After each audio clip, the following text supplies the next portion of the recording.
Price Lord. இந்த காலை வேளையில் தெய்வீக தொடுதலுக்கு உங்கள் அனைவரையும் நாங்கள் வாழ்த்தி வரவேற்கிறோம். இன்றைய தினத்திலே நாம் ஒரு தலைப்பின் கீழாக சில காரியங்களை நாம் கற்றுக்கொள்ளுவோம், தியானிப்போம். நம்ம பொதுவாக பல தலைப்புகளை நம்ம பார்த்துருப்போம். நானும் தேவனும் அப்படின்ற சில தலைப்புகளை நம்ம பார்த்துருப்போம். நானும் தேவனும் மட்டும் அப்படின்ற மாதிரி சில தலைப்புகளை நாம் பார்த்துருப்போம்.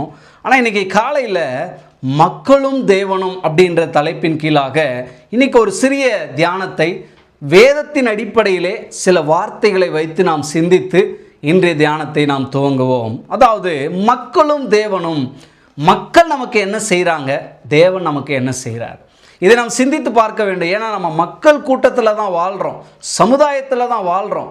பாஸ்டர், அநேக விசுவாசிங்களாம் என்ன நினைக்கிறாங்கன்னா ஏதோ பரலோகத்தில் வாழ்கிற மாதிரி நினைக்கிறீங்க. இல்லை, நம்ம மக்கள் கூட்டத்தில் தான் வாழ்கிறோம். மக்களோடு நமக்கு என்ன செய்கிறாங்க, தேவன் நமக்காக என்ன செய்கிறார் அப்படின்றத பற்றி இந்த தியானத்தில் நம்ம சிந்திப்போம். மக்கள் உங்களை காயப்படுத்துகிறார்கள் இல்லையா? அநேக நேரத்தில் மக்கள் நம்மளை காயப்படுத்துவாங்க, ஆனால் கர்த்தர் நம்மளை குணமாக்குகிறவராக இருக்கிறார்.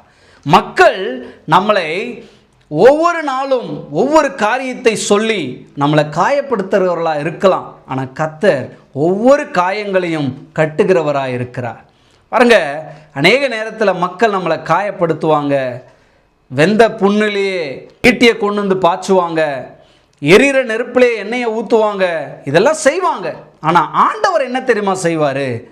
என்ன வேணாலும் செய், அவனுடைய காயங்களை கட்டுறதுக்கு நான் இருக்கிறேன், ரண வைத்தியராக நான் இருக்கிறேன், அவனுடைய பரிகாரியாகிய கர்த்தரா ஏகோவா ராஃபாவாக நான் இருக்கிறேன் அப்படின்றத ஆண்டவர் நமக்கு சொல்லி கொடுக்கிறார் என்பது பிள்ளைகளே. ஆகையால் உங்களை காயப்படுத்தினவர்களை நினைத்து கலங்காதீங்க, திகையாதீங்க.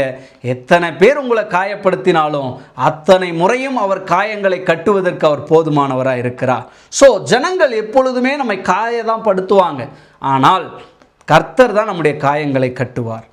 அடுத்தது, ஜனங்கள் உங்களை அவமானப்படுத்துவார்கள், உங்களை தாழ்த்துவார்கள், உங்களை தள்ளிவிடுவார்கள், ஆனால் கர்த்தரோ உங்களை உயர்த்துவார், உங்களை மேன்மைப்படுத்துவார், கர்த்தர் உங்களை புகழுவார் என்று வேதம் சொல்லுகிறது. மக்களால் நாம் அவமானப்படுத்தப்படுகிறோமா? கவலைப்படாதீங்க, தேவனால் உயர்த்தப்படுவீர்கள். எத்தனையோ பேருடைய வாழ்க்கையில், சங்கீதக்காரன் தாவீதினுடைய வாழ்க்கையில் கூட நம்ம அதை பார்க்க முடியும். மக்கள் அவனை அவமானப்படுத்தினார்கள், அவனை ஒதுக்கினார்கள், அவனை தள்ளி வைத்தார்கள், அவனை ஒரு அக்யூஸ்டாக நினைச்சாங்க. ஆனால் ஆண்டவர் அவனை அப்படி நினைக்கல. ஆண்டவர் அவனை உயர்த்தினார், ஆண்டவர் அவனை மகிமைப்படுத்தினார், ஆண்டவர் அவனை கனப்படுத்தினார் என்று வேதம் சொல்லுகிறது. ஆகையால் இயேசு கிறிஸ்துவை கூட மக்கள் இதைத்தான் செஞ்சாங்க. ஆனால் பிதாவாகிய தேவன் எல்லா நாமத்திற்கும் மேலான நாமத்தை அவருக்கு கொடுத்து அவரை உயர்த்தினார் என்று வேதவசனம் சொல்லுகிறது. ஆகையாலே அவமானப்படுத்தப்படுறீங்களா மக்களால்? கவலைப்படாதீங்க, ஏன்னா தேவனால் நீங்கள் உயர்த்தப்படுவதற்கு ஆயத்தமாகி கொண்டிருக்கிறீங்க.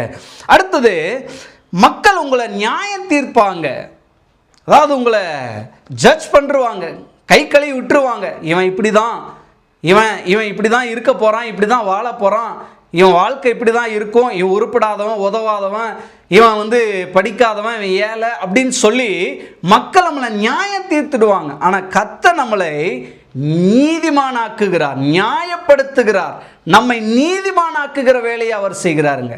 மக்கள் நம்மளை நியாயம் தீர்க்கிறதை குறித்து கவலைப்படாதீங்க. மக்கள் உங்களுக்கு ஒரு ஸ்டாம்பு குத்துறதை குறித்து கவலைப்படாதீங்க. ஏன்னா கர்த்தர் உங்களை நீதிமானாய் மாற்றுகிறார். கர்த்தர் தான் நம்மளை நியாயம் தீர்க்க போகிறவர், மனிதர்கள் நம்மளை நியாயம் தீர்க்க முடியாது. மக்கள் நம்மளை வெறுக்கிறார்கள், ஆனால் தேவனோ நம்மை நேசிக்கிறார். பாருங்க, அநேக நேரத்தில் வெறுக்கிறவங்களை குறித்து தான் நம்ம ரொம்ப கவலைப்படுவோம். நம்மளை நேசிக்கிறதுக்கு ஒருத்தர் இருக்கிறாரு, அவரை பார்த்து, அவரை நினச்சி பார்த்து அவரை ஆராதிக்கலாம், அவரை உயர்த்தலாம், அவரை புகழலாம் அப்படின்னு நம்ம என்ன பண்ணுறதில்ல, என்றைக்குமே யோசிக்கிறதில்ல. இந்த கால வேளையில் அப்படிப்பட்டவங்களாம் நீங்கள் இருப்பீங்கன்னா, உங்களை வெறுக்கிறவங்க கிட்ட அன்பை தேடாதீங்க, உங்களை வெறுக்கிறவங்க கிட்ட பாசத்தை தேடாதீங்க, உங்கள் வெறுக்கிறவங்க கிட்ட உங்கள் ஆனரை தேடாதீங்க. ஏன்னா உங்களை நேசிக்கிற ஒருவர் இருக்கிறார், உங்களுக்காக தன் ஜீவனையை கொடுக்கிற ஒருவர் இருக்கிறார். நம்மளை வெறுக்கிறவங்க நம்மளை ஜீவனை எடுக்கிறவராக இருக்கலாம், ஆனால் நம்மளை நேசிக்கிறவர் நமக்காக ஜீவனை கொடுக்கிறவராக இருக்கிறார். ஆகையால் ஜீவனை கொடுக்கிற ஒரு தேவன் நம்மை நேசிக்கிறவராக இருக்கிறார். அதனால் உங்கள் பிள்ளைங்க நேசிக்கலையா, உங்கள் பிள்ளைங்க உங்களை வெறுக்கிறாங்களா, கணவர் வெறுக்கிறாங்க, யார் வெறுத்தாலும் வெறுத்துட்டு போட்டுங்க, ஆனால் இயேசு நம்மளை நேசிக்கிறவராக இருக்கிறார். மக்கள் நம்மளை மறந்து விடுகிறார்கள், ஆனால் தேவன் நம்மை நினைவு கூறுகிறார் என்பது பிள்ளைகளே. மக்கள் அநேக நேரத்தில் நம்மை மறந்து விடுவார்கள். ஆனால் தேவன் ஒருபோது நம்மளை மறந்து விட மாட்டார். நம்மளை ஒவ்வொரு நாளும் அவர் நினைவு கூறுகிறார். தேவன் நம்மளை ஒவ்வொரு நாளும் நினைவு கூறுறதுனால தான் ஒவ்வொரு புதிய நாளையும் சந்திக்கிறோம். ஒவ்வொரு புதிய நாளிலும் தேவ கிருபையை பெற்றுக்கொள்கிறோம். ஒவ்வொரு புதிய நாளையும் முடிக்கிறோம். ஒவ்வொரு நாளின் முடிவிலும் நாம் ஆண்டவரை நோக்கி ஜெபிக்கிறவர்களாய் நாம் இருக்கிறோம். ஆகையாலே மக்கள் நம்மை மறந்து விட்டார்களே, அவங்க என்ன நினைக்கலையே, யோசேப்பு மாதிரி நீங்கள் கவலைப்படக்கூடாது. பானபாத்திரக்கார மறந்தா என்ன, என் தேவன் என்னை நினைவு கூறுகிறவராக இருக்கிறார் என்ற விசுவாசம் நமக்குள் இருக்க வேண்டும். ஆகையால் மக்கள் நம்மை மறந்துட்டாங்கன்னு கவலைப்படாதீங்க. கர்த்தர் நம்மை நினைவு கூறுகிறார் என்பதை நினைத்து கர்த்தருக்குள்ளாக நீங்கள் பலனடையுங்க. ஆண்டவர் நிச்சயம் நமக்கு இதிலிருந்து சில சத்தியங்களை கற்றுக் கொடுத்திருக்கிறார் என்று நம்புகிறோம். இந்த நாளிலே ஆண்டவரே, மக்களும் தேவனும் அப்படின்ற தலைப்பில் என்னையும் நான் உட்படுத்தி கொண்டு, ஆண்டவரே, மக்கள் எனக்கு என்ன செய்கிறாங்கன்றதை நான் பார்க்காம, தேவனாகிய கர்த்தர் எனக்கு நீங்கள் என்ன செய்கிறீங்க, என்ன செய்து கொண்டு இருக்கிறீங்க, என்ன செய்ய போகிறீங்க அப்படின்றத பார்த்து ஓடுவதற்கு நீர் எங்களுக்கு கிருபை தாருன்னு சொல்லி ஜெபிக்கலாம். அன்பின் பரலோக பிதாவே, இந்த காலை வேளைக்காக ஸ்தோத்திரம் ஆண்டவரே. ஆண்டவரே, இந்த நாளிலே ஆண்டவரே, மக்கள் எங்களை சுற்றி இருக்கிற மக்கள் எங்களுக்கு என்ன செய்கிறாங்க அப்படின்றத ஆண்டவர் அவங்க மேலே எங்கள் கவனத்தை வைக்காம, அவங்க மேலே எங்களுடைய அட்டென்ஷனை வைக்காம, ஆண்டவரே, என் தேவன் எனக்காக என்ன செய்வார் என்பதை நினைத்து அவர் மீது என் கவனத்தை, என் பார்வை, என் அட்டென்ஷன், என் போக்கஸை அவர் மேலே வைக்க தேவனாகிய கர்த்தர் கிருபை தர வேண்டுமாக ஜெபிக்கிறோம் அப்பா. ஆண்டவரை, இதை பார்த்து கொண்டிருக்கிற ஒவ்வொருவரும் எங்களை சுற்றி இருக்கிறவர்களை பார்க்காமல் ஆண்டவரை, வானத்தையும் பூமியும் படைத்த தேவனை நோக்கி பார்க்க எங்கள் தேவனாகிய கர்த்தர் எங்கள் ஒவ்வொருவருக்கும் இரக்கம் கட்டளிடுவீராக. ஆசீர்வதியும். இயேசு கிறிஸ்துவின் நல்ல நாமத்தில் வேண்டிக் கொள்கிறோம் பிதாவே, ஆமேன். கர்த்தர் நம்ம எல்லாரையும் ஆசீர்வதிப்பாராக.